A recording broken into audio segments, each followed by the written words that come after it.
Hi everyone, welcome to my channel, Math Made Easy with Terry in 10 minutes. Okay, if you notice as well in this series, you will notice that I didn't talk about in the sketch how to use quadratic formula to factorize, but some of the viewers sent a message that they want me to talk about how to use quadratic formula to factorize, okay?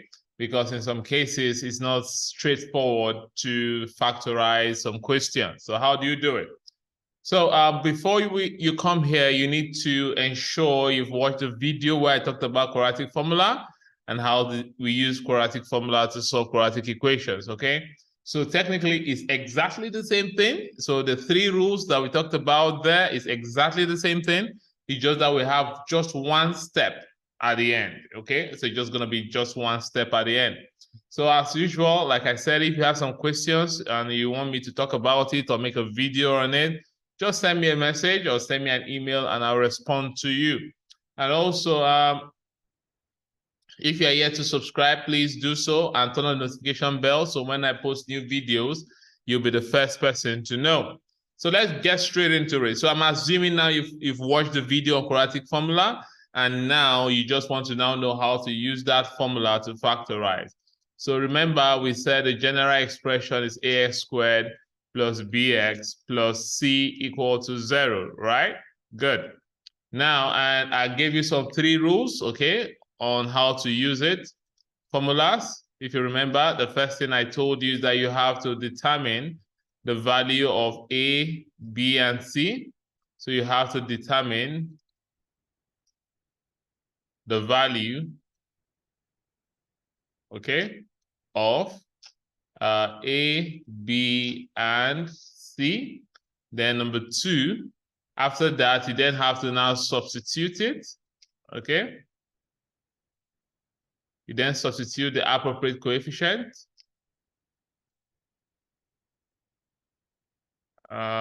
into the formula, right? So we talked about this in the previous video. Into the formula. All right, and remember we talked about the formula was minus b plus or minus square root of b squared minus 4ac divided by what? 2a. Then number 3, I now told you that you have to simplify the positive and the negative square roots. So then you have to then simplify the positive and negative square roots separately. Okay, and negative square roots separately. So we talked about this one. All right, so that means we're gonna separate this. It's gonna be minus b plus square root of b squared minus 4ac divided by 2a or or minus b, okay? Or minus b minus square root of b squared minus 4ac divided by 2a. Easy. And you get your answer. But there's another step, step 4 here. Now, when you get your answer, you then have to transfer or move your answer to the left-hand side.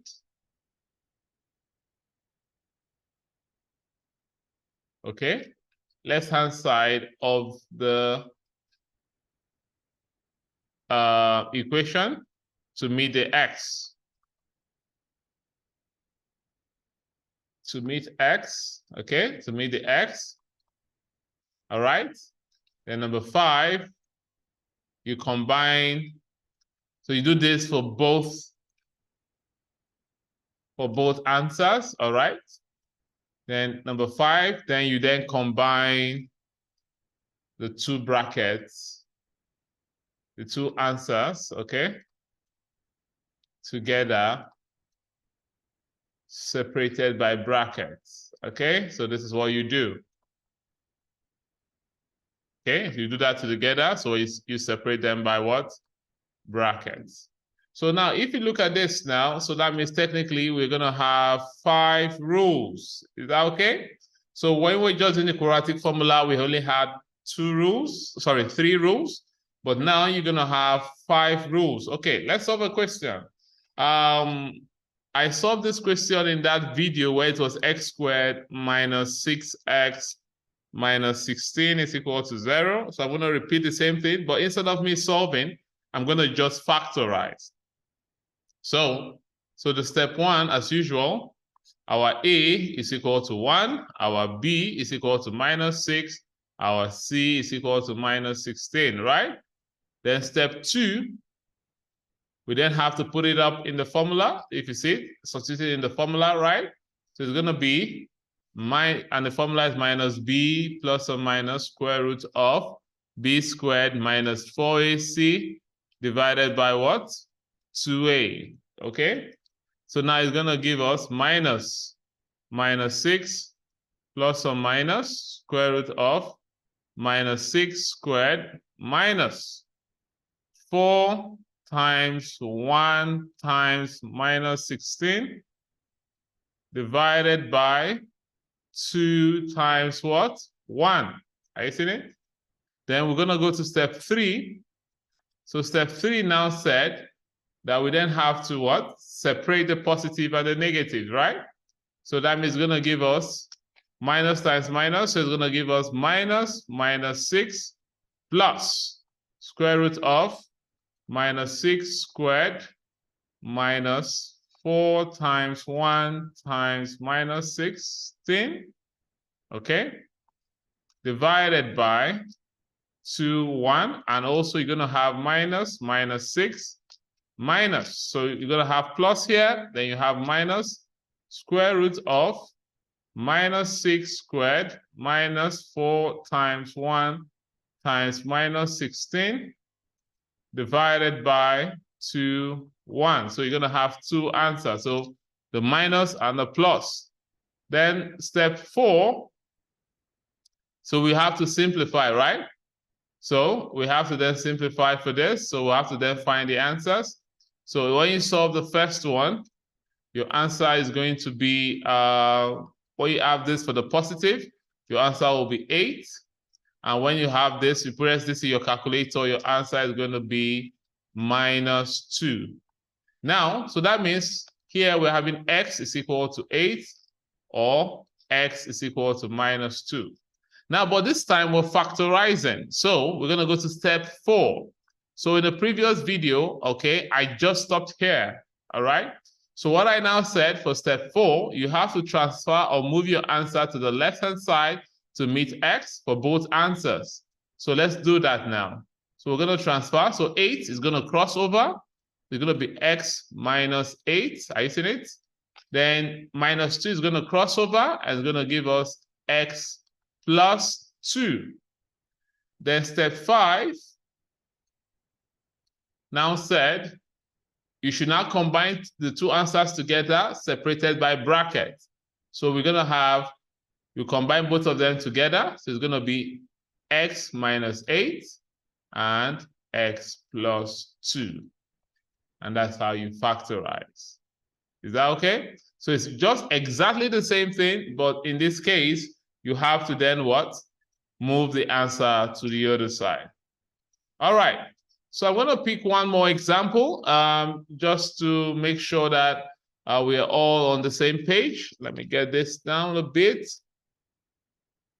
So let's say I have this question here. We did this as well. So we had 2x squared plus 3x minus 2. Okay. So what we're going to do? The first thing we do is to have identify the ABC. So normally in the previous video, we solved this question and we had the answer, but this time I just want to factorize. Is that okay? So like I said in the previous video, the A is going to be equal to 2, the B is going to be equal to 3, the C is going to be equal to minus 2. Then the step 2 is that we're going to substitute this into the formula, which is minus B plus or minus square root of B squared minus 4AC divided by what? 2A, okay? Then the b is going to give us minus.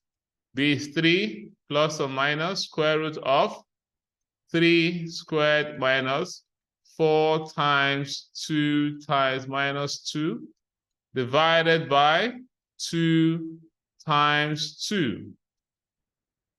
Okay, then we're done with that. Step 2 is done. Then step 3, I told you that we then have to separate both of them. So step 3 is going to give us minus 3 plus square root of 3 squared minus 4 times 2 times minus 2, okay, divided by 2 times 2. And you also have minus 3 minus square root of 3 squared minus 4 times 2 times minus 2 divided by 2 times 2, okay? Now, when you solve for the first one, that is with positive, you should get 0.5, which is the same thing as 1 over 2. And when you solve for the second one, you get minus 2. Is that okay? Now, normally this is where we stopped, but it's better to leave your answers in fractions when you're factorizing. I'm going to explain. So it's better to leave your answer in fractions, not decimals. So then we have step 4 now. Remember, we have the answers we have is x is equal to half and x is equal to minus 2. You take half to the other side, so it's going to be x minus 1 over 2, and you're going to have x plus 2. So in order to make this look pretty, okay, so you multiply both sides by 2. So it's going to give us, or better still, let me do this from here, okay? So let me do this from here. Let me clean this one. Okay. So let me start from here to make it cleaner. So we have multiply both sides by 2, okay? If you multiply both sides by 2, so you're going to have 2x is equal to 1. Then take 1 to the other side, so it's going to be 2x minus 1, all right? And we have x plus 2 here. Then step 5, we need to combine both of them and separate it with brackets. So it's going to become 2x minus 1 and x plus 2. And that will be the answer for that. All right. So this will be the bonus video. All right. So if you have any question as well, or you want me to have a look again at one particular topic or a particular concept, just send me a video. Send me a message and I'm going to answer that. All right. So that is that for that. So I'm going to go straight to the next video now, which is how to use completing the square to solve questions. All right. And if you have any question, please feel free to send me a message always, or send me an email. And don't forget to subscribe and click on the notification bell. All right. So I'm going to see you soon. And I'll see you in the next video where we talk about how to use completing the square method.